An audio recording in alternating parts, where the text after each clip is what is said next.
Salutations chers disciples d'Avan et bienvenue dans notre 34e review consacrée à l'anime Dai-no Daiboken. Cet épisode intitulé Tournoi d'arts martiaux à Romos a été diffusé le 29 mai 2021 et couvre le retour de l'équipe à Papnica, ainsi que le début du tournoi de Romos. Il adapte les événements du chapitre 118 jusqu'à la fin du chapitre 120 du manga. D'ailleurs, nous pouvons noter que le chapitre hors série nous racontant le passé d'Avan n'est pas adapté. Celui-ci était sorti dans les pages du V-Jump en novembre 1991, pour être compilé à la fin du tome 13 de l'édition originale et du 8ème des rééditions. Vu qu'un spin-off consacré à ces événements est en cours de parution également dans le V-Jump, peut-être que la Toei Animation se réserve une adaptation complète dans le futur, qui sait.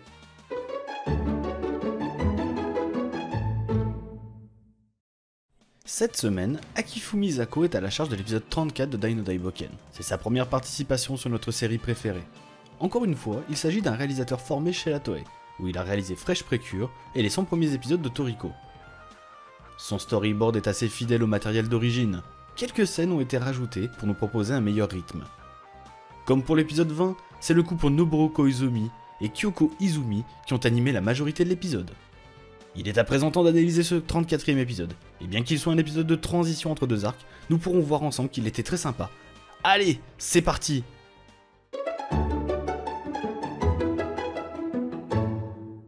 L'épisode débute sur une scène inédite tandis que Baduk annonce le retour de l'équipe de héros à bord de la montgolfière de Papnica. C'est l'occasion de retrouver les trois sages qui notent d'ailleurs que la coterie s'est agrandie depuis leur départ. À l'instant où Léona remet les pieds par terre, elle demande à Apollo de convoquer immédiatement les dignitaires du royaume. On ne sait toujours pas ce qu'elle a en tête, mais cela semble important étant donné que son opération semble être lancée à l'échelle du pays. Dans le manga, on savait qu'elle avait envoyé les trois sages à travers le monde un peu plus tard, dans le chapitre 118, avec une case de Léona leur faisant cette requête racontée par Baduk. Le reste de l'équipe ne sait pas trop quoi faire en attendant, et Matorif leur intime l'ordre de se reposer. Dans le manga, le retour de l'équipe dans le royaume de Papnica ne prenait qu'une case, avec un texte qui résumait les chapitres précédents. C'est donc une bonne idée de nous en montrer plus. Et ça n'est pas fini, car une deuxième scène inédite au manga est présentée juste après. On peut y voir une jeune femme en contre-jour en train de s'entraîner. Évidemment, le suspense autour de son identité reste tout relatif, mais la scène est très esthétique, avec des jeux d'ombre et de contrastes très agréables. Le passage permet ainsi d'introduire la nouvelle Mam, ainsi que son maître, qui lui demande de mettre à l'épreuve ses enseignements en lui tendant une affiche. Même si à l'origine on ne voyait pas tout de suite le maître de Mam, c'est une bonne façon de créer un lien avec la suite de l'épisode. Du côté du manga, l'introduction de la nouvelle apparence de Mam était beaucoup moins subtile. La fin du chapitre dévoilait une page avec la jeune fille habillée en chipao devant l'arène, prête à s'inscrire. Nous y reviendrons un peu plus tard dans cette review. L'épisode reprend alors les événements du manga. On y retrouve Pop qui remet enfin son bandana. Après tout, comme il le dit lui-même, sans lui, sa panoplie serait incomplète. Dans le manga, sa jovialité était bien mise en avant avec un effet graphique spécial autour de lui. Comme vous pourrez le constater, la tenue de Pop a été refaite à neuf, et c'est Merle qui s'est occupé de ce travail. Pop s'en amuse, et se dit en rigolant que peut-être que la jeune fille aurait des sentiments pour lui, même s'il y croit pas trop. Ce passage est très bien retranscrit et très fidèle. On retrouve ainsi la bonne bouille enjouée du magicien, ainsi que la mine déconfite de son maître qui trouve que son élève n'a vraiment Dieu que pour Mam. Le jeune apprenti est très pressé de montrer ses nouveaux pouvoirs à son maître. Et dans le manga, il y avait un effet prononcé derrière lui à ce moment-là pour mettre en valeur sa bonne humeur. La mise en scène ici reste très classique, mais c'est efficace. Il se fait toutefois interrompre par un bruit d'éclair derrière lui, et le bruit lui fait tellement peur qu'il en sursaute vers la caméra. C'est assez marrant, et ça reprend bien l'esprit de la planche de base, dans laquelle un crabe était d'ailleurs tout aussi surpris que Pop. L'équipe responsable de cet épisode a d'ailleurs fait un clin d'œil au crustacé, puisqu'on peut l'apercevoir peu après que Pop tombe à terre. C'est peut-être un petit détail pour vous, mais pour nous ça veut dire beaucoup, et ça fera plaisir à ceux qui connaissent par cœur les planches du manga. Le responsable de ce bouquin n'est autre que Dai, qui s'entraîne à lancer des Raiden sans utiliser les pouvoirs de son insigne. Le jeune héros montre ainsi à son ami ses nouvelles compétences. L'animation ainsi que les dessins sont de très bonne facture, et reprennent bien les cases de base. La réaction de Pop est aussi bien retranscrite, et même son visage semble plus poupon qu'à l'origine. Sa gaieté naturelle ressort très bien. Crocodile demande alors à Dai d'utiliser sa force de chevalier dragon, et Baduk en profite pour lui présenter le contenu d'un coffre que la princesse souhaite lui offrir. Qu'on voit ici tout de suite la dague et sa nouvelle tenue. Celle-ci a d'ailleurs été enchantée dans une étoffe spéciale qui permettra à Dai d'utiliser ses pouvoirs en toute tranquillité. Le coffre contient également un autre glaive de Papnica, On apprend ainsi qu'il en avait 3 à l'origine, et l'effet graphique autour de ces épées durant l'explication de Baduk reprend l'effet proposé dans le manga. Dai enfile ses nouveaux vêtements, avec en fond une musique majestueuse. La mise en scène est très satisfaisante, et reprend certaines cases qui montraient Dai s'équiper petit à petit. Dans le manga, il présentait un air intimidé lorsqu'on pouvait le voir pour la première fois avec ce nouvel équipement. La pose a été gardée, et les intentions aussi, mais on le sent un peu plus sûr de lui dans cette adaptation. Qu'en pensez-vous? Mais pas le temps de niaiser, Dai concentre sa puissance dans sa main, reprenant au plan près la case d'origine. Cependant, l'effet de l'aura de Dai à ce moment-là était plus massif dans le manga. Elle ne recouvrait pas seulement sa peau, mais s'étendait davantage. Crocodile saisit 2 énormes rochers et les balance en l'air. La puissance du roi des carnassiers est vraiment palpable et le passage est bien réalisé. Pop est étonné que Dai puisse utiliser Tobelura, mais bon, il était mort durant le combat contre Baran à ce moment-là, donc c'est la première fois qu'il voit Dai utiliser cette magie. D'ailleurs, dans cette adaptation, le magicien semble plus enthousiaste que étonné si on compare avec le manga. Dai détruit sans mal les rochers, et l'impact de ses coups est très bien retranscrit. Afin de tester son frère d'armes, Crocodile prépare son Juo Kai Shingeki, avec un plan de dos. Notre jeune héros n'a aucun mal à bloquer l'attaque avec son Dragonik Aura. L'anime nous permet cependant de voir que l'attaque de Crocodile prend un peu plus de temps avant d'être anéantie, alors que dans le manga, on avait l'impression qu'elle avait été arrêtée net. Dai ayant trop concentré son esprit combatif, il s'écroule et l'anime reprend un des effets humoristiques du manga, tandis que le héros reste coincé au sol. Cependant, on pourra constater que lors de son retour, son énorme boss n'est plus présente, et a été remplacé par Gomechan. Crocodile lui explique qu'il doit mieux apprendre à gérer son pouvoir, et le design de l'ancien légat est absolument superbe durant ses explications. Évidemment, Yunkel et son QI over 9000 unités paisiblement posés en train de bouquiner ne peut pas rester sans rien dire, et il précise qu'il faudra aussi que Dai trouve une épée qui puisse résister à sa puissance. L'immortel BG a même la classe assis sur une chaise, il est décidément très énervant ce garçon. Mais où trouver une arme comme l'épée draconienne? Eh bien, magie du scénarium, l'épée du conquérant, une arme légendaire, pourrait justement être obtenue dans un championnat d'arts martiaux à Romos. Pop et Dai sont ravis de cette nouvelle, et la connivence entre les deux amis fait plaisir à voir, et parfaitement représentée ici, avec en bonus le pauvre Baduk qui fait les frais de leur enthousiasme. Dans le manga, c'est à ce moment-là que nous pouvions voir la nouvelle tenue de Mam. La jeune femme tenait dans sa main un prospectus du tournoi, et elle était accompagnée d'un gros rat, anthropomorphe, et également habillée en artiste martial. Bon, c'est comme ça que le chapitre 118 se terminait, ma foi. Sa nouvelle apparence était ainsi entièrement révélée d'un coup, sans quelconque avant-goût, comme ce qui avait été proposé en début d'épisode. Ainsi, la mise en scène autour de son changement de classe est très bien travaillée dans cette nouvelle adaptation. Dai et Pop demandent à Amy des informations sur ce championnat, qui leur montre le prospectus de l'événement.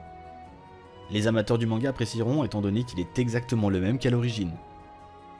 Les planches de ce passage étaient d'ailleurs très intéressantes, car la jeune femme commençait à disposer d'un regard éloigné de celui qu'elle avait lors du tome 6, avec des yeux en amande. Son design a évolué avec les volumes pour se rapprocher de ce que nous connaissons aujourd'hui. Nos amis apprennent que le championnat a lieu en ce moment même, et on pourra apprécier la reprise de la case présentant leur réaction. Un petit détail a cependant été changé. Gomechan est présent sur la tête de Dai cette fois-ci. Décidément, il squatte pas mal de plans dans cet épisode. Ça fait plaisir. Pop ne perd pas de temps, il utilise Lura pour débarquer à Romos, et fonce vers l'arène de combat après avoir demandé leur chemin aux soldats, qui n'ont rien dû comprendre à ce qui se passait. Dans l'œuvre d'origine, nos amis étaient d'ailleurs tellement pressés qu'ils ont bousculé un pauvre marchand. La musique d'inspiration irlandaise jouée à ce moment-là colle très bien avec l'ambiance légère du moment. On retourne du côté de Crocodile et Yunkel au château de Papnica. La salle semble plus vétuste que dans le manga dans lequel il y avait du thé et des petits poufs. Manquerait plus que des biscuits. Amy ne peut pas donner davantage d'informations sur le plan de Leona. Nous savons juste que les sages et la princesse vont parcourir le monde afin de mener leur mission à bien. Crocodile décide de rester au château pour réparer son équipement avec Baduk. On apprécie d'ailleurs encore une fois le design du roi des carnassiers qui est décidément très bien traité dans cet épisode. Yunkel quant à lui doit poursuivre son entraînement à la lance. Si le changement de classe est une thématique connue du RPG, celui du changement d'arme semble plus normal, car chaque classe a en effet un nombre limité d'armes utilisables. Cependant, tout n'est pas aussi facile dans l'univers de Dai no Daiboken. Yunkel ne maîtrise pas du tout la lance, et il a besoin de temps afin d'être optimal pour les combats à venir. Cela donne une dimension plus réaliste à l'œuvre et c'est très appréciable. Plusieurs plans de notre beau gosse préféré sont à tomber par terre, et le passage durant lequel il s'équipe de la lance et de sa cape avant de partir est magnifique. La planche d'origine montrait l'élégance du personnage, et cet épisode a réussi à lui rendre hommage, avec en prime une musique efficace pour accompagner le guerrier immortel. Le roi des carnassiers lui indique qu'il ferait mieux de prendre le recueil d'Avan avec lui, mais Yunkel lui rétorque qu'il a déjà tout appris par cœur. Bien évidemment, comment pourrait-il en être autrement? A l'origine, à ce moment-là, tous les personnages étaient visibles avec une vue d'en haut. Ici, le recueil d'Avan est présenté au premier plan, tandis que Yunkel part de dos. Petite cerise sur le gâteau, le petit bruit de cap tandis qu'il disparaît. Quelle classe! Le travail de mise en scène est donc excellent et c'est un superbe moment pour les amateurs du personnage. Dans le manga, Crocodile se disait en regardant le recueil d'Avan que même mort, il arrivait à faire évoluer les gens. Le roi des carnassiers se disait alors qu'il regrettera toute sa vie de ne jamais l'avoir rencontré.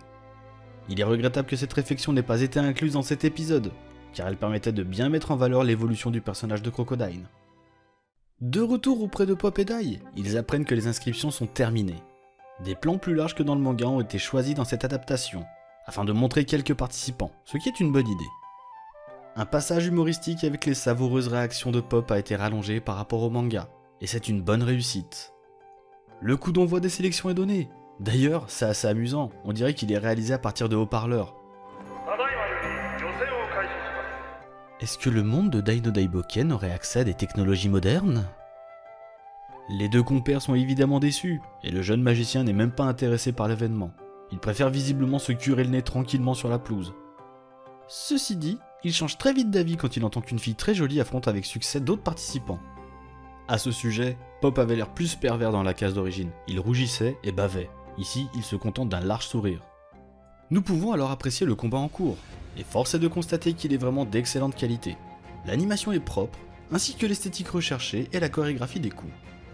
Dans le manga, les planches étaient assez expéditives, et il n'y avait pas de plan particulier sur la façon dont la combattante désarmait son adversaire, ce qui a été fait ici avec brio. La rafale de coups de poing n'était pas aussi bien mise en valeur, ainsi que l'uppercut final. C'est donc une excellente surprise de cet épisode, qui nous propose un affrontement très dynamique. Pop se prend évidemment le gros lourdeau sur la tête, tandis qu'un magnifique travelling nous présente l'identité de la combattante, à savoir Mam. Les planches d'origine sont reprises, et c'est un délice de pouvoir enfin voir la jeune femme dans cette tenue. Ceci étant dit, dans cette adaptation, Mam porte des collants, tandis que dans l'œuvre originale, ses jambes sont nues. Probablement afin de ne pas trop sexualiser le personnage. Les amateurs du manga vont probablement se demander ce qu'elle équipe en tête pour certains passages à venir, qui seront difficilement adaptables aux mœurs puritaines. La jeune femme a donc changé de classe, ce qui fait évidemment écho aux fonctionnalités apparues dans la saga Dragon Quest dès le 3e épisode. Ce système de vocation a largement été démocratisé en France avec le 9e opus. Elle est donc devenue une budoka, ou artiste martiale, une classe privilégiant le combat à main nue, se basant surtout sur l'agilité et la force. Pop se demande si c'est bien Mam, ou s'il s'agit encore d'un double créé par le sort Mushasu. Il se rapproche très près d'elle, et fait une réflexion sur son regard. La jeune femme lui assène alors un gros coup de poing.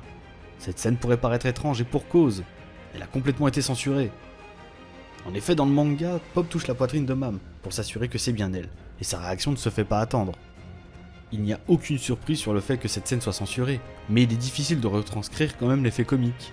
Ils ont quand même fait l'effort de faire un gros plan sur leur visage, pouvant faire croire à une approche indélicate du jeune mage. En bonus, Pop se prend un gros coup de pied en pleine poire de la part d'un énorme rat qui parle. Celui-ci le traite de pervers, ce qui tombe un peu à plat du fait que la scène précédente ait été censurée. Ah, dommage. Dai, Pop ainsi que Gome-chan sont surpris par la capacité du rongeur à s'exprimer, et la musique amusante colle bien au personnage. De plus, sa voix lui va à ravir. Chiu, le codisciple de Mam, est interprété par Shun Hori, un comédien qui avait incarné une autre tête brûlée d'Asta dans un OAV de Black Clover. C'est également le seiyuu de Hacker de Akuma Drive, du héros dans Genshin Impact, ou encore de Kazuya dans Rent a Girlfriend. Ce rat karatéka fera partie des personnages permettant d'apporter un peu d'humour au récit. Et c'est déjà le cas avec son déluge de coups de poing un peu ridicule, ainsi qu'avec sa réaction quand Mam lui annonce que Pop fait partie de la coterie des héros. Son faciès reprend d'ailleurs une des planches du manga, et c'est une bonne idée d'avoir réalisé un zoom à ce moment-là. Il sera aussi surpris par la petite taille de Dai, et à ce sujet, les proportions sont assez différentes de la planche originale du manga, dans laquelle notre héros était certes plus grand que Chu, mais ça ne transparaissait pas autant qu'ici.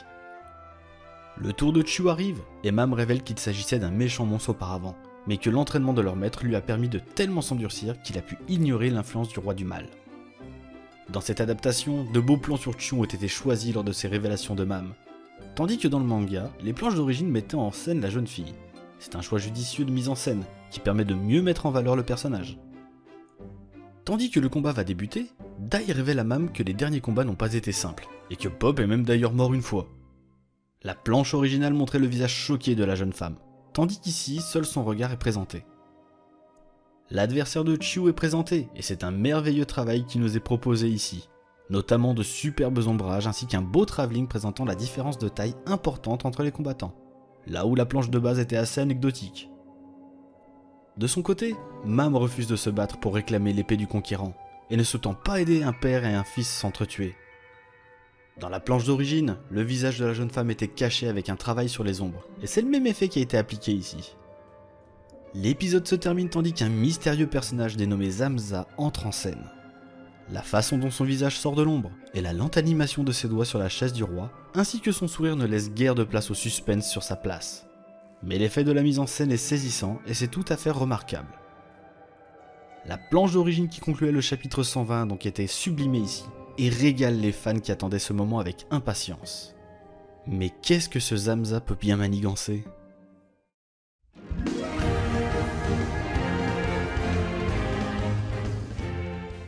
Après un arc intense où nous avons découvert le passé de Dai et ses origines de chevalier dragon, nous entamons donc celui de la recherche d'une épée capable de résister à la puissance de notre héros.